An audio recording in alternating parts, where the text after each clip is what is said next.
Iran ও যুক্তরাষ্ট্রের মধ্যকার চলমান উত্তেজনা নিরসনে আবারও মধ্যস্থতাকারীর ভূমিকায় পাকিস্তান। 2 সপ্তাহের যুদ্ধবিরতি শেষ হওয়ার আগেই ইসলামাবাদে দ্বিতীয় দফার আলোচনার প্রস্তাব দিয়েছে দেশটি।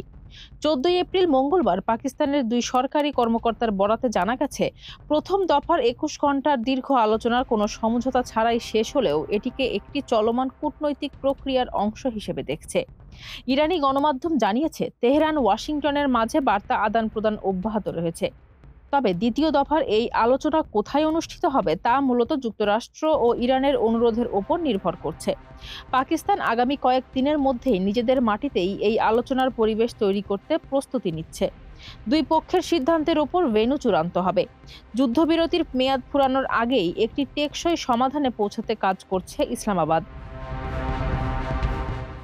এদিকে মার্কিন প্রেসিডেন্ট ট্রাম্প দাবি করেছেন, তেহরান দ্রুত একটি চুক্তি করতে চায়।